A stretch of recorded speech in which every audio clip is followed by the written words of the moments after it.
Hi, everybody. This is Jill for today. And guess what? We are now into our next country around the world in 80 breads. We're going to Ireland. Yes, we are. I am making Irish potato bread.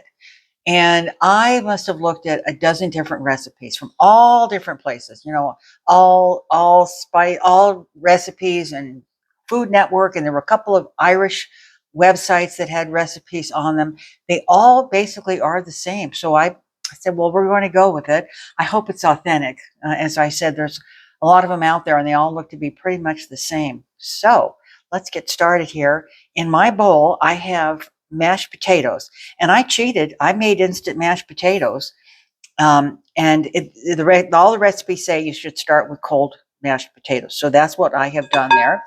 And I'm going to add a cup of flour. It's a very simple recipe.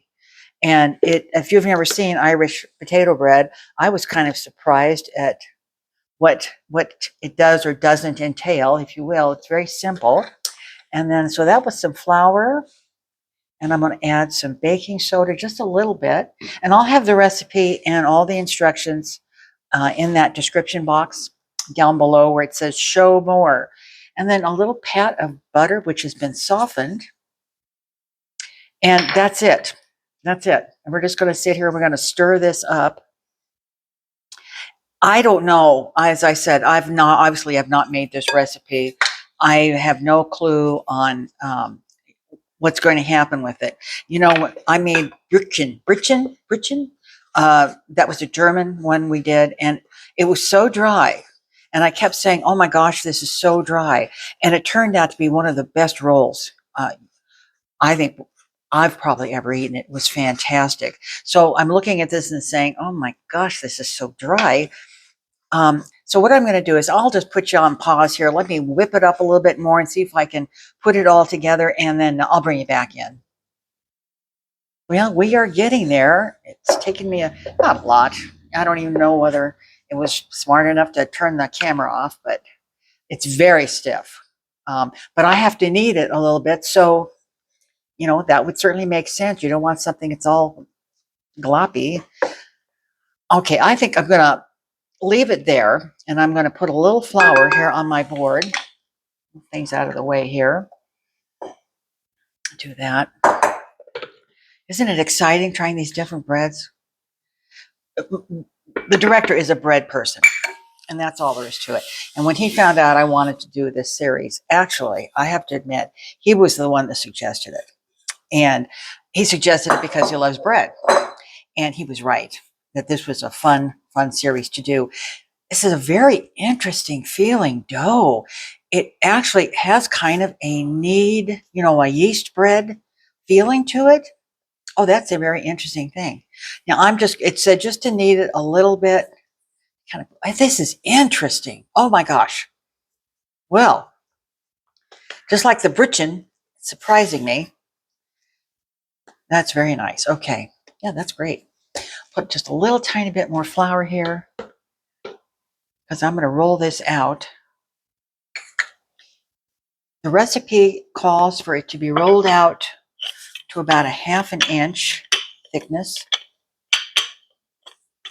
I don't have my ruler here.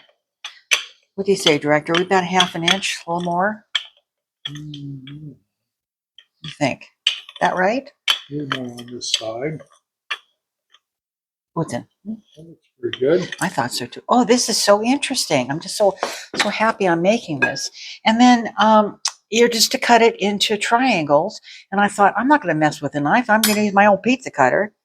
So I'm going to cut it into, I think what I'll do is cut it into 4s, almost like a scone, actually. And that's interesting too. A scone is, of course, English, and this is Irish. And I'm going to need a spatula to get that off there. Okay, so I'm going to bring another tray in here because I'm going to be taking this over. We're going to put this in a fry pan, if you can imagine, and it's not going to be baked. It's going to be dry fried. This might be a little bit of a challenge here. Okay. not too bad. Spread some of this out here a little bit. Right.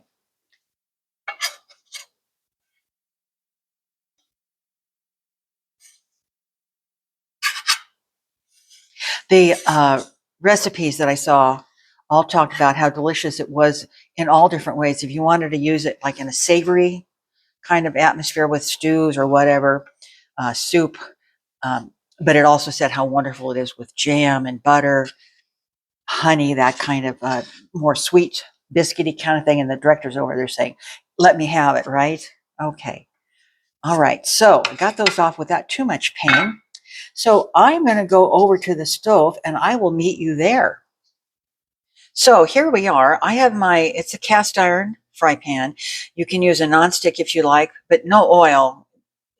Oil.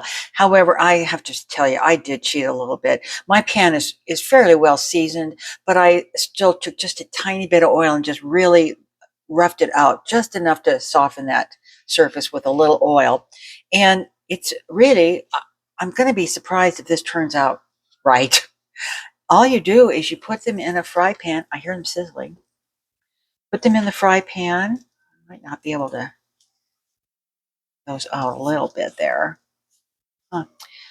Okay, and to cook them about 4 to 5 minutes per side. And when the pictures I see, it's beautiful. They're golden brown.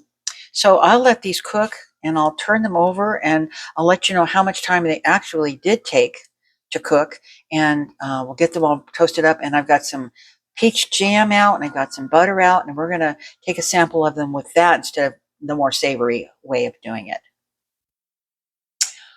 Okay, well, we'll see. As I was cooking these, I said, boy, these seem kind of gummy, and I've cooked them up. They took a lot longer than 4 minutes aside. I would say they took a good 10 minutes aside, and I had it on a little less than medium heat. And they're a lovely color. I mean, this is what they looked like. All the pictures I saw of them, they were golden brown, and they didn't stick. That's one thing. They sure didn't stick. So I'm going to butter up a little something here. Now, you want butter and jam or just? I'd like to try it both ways. I'd like to try it all three ways. Well, let's give you a little butter first. Oh, you want it plain first? Okay. Yikes. I'm going to need a knife. I don't know. I don't hold a lot of warm fuzzies for this. Man, that's tough stuff. Jeez.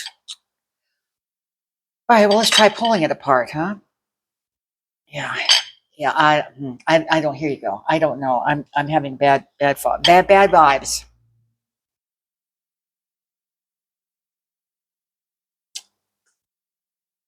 Hot mashed potatoes. Mm-hmm. Mm-hmm.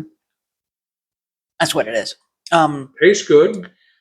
It almost is reminiscent of a biscuit, an actual biscuit, buttermilk biscuit. No. Too moist and too gummy for that. Mm-hmm. Oh, wonderful flavor.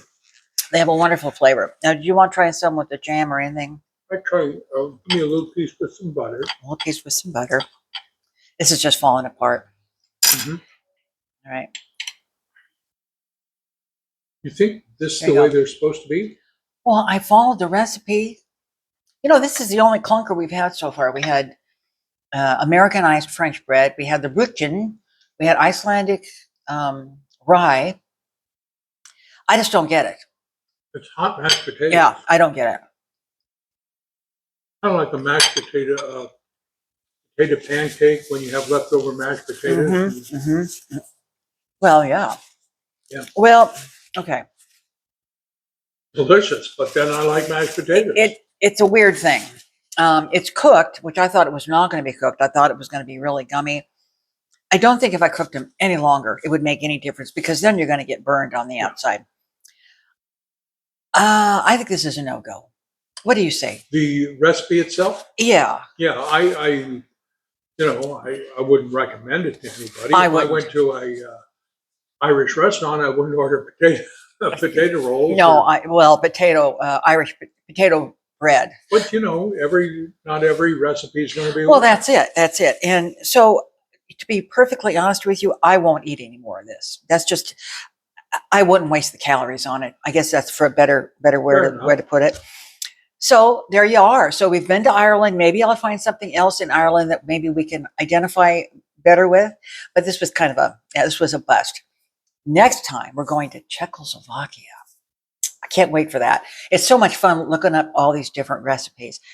I hope you're enjoying this series. If you have a nationality of a bread or a suggestion of a bread that you think might be fun for me to give a try, let me know. Put it down in the comment section. I'd love to hear from you.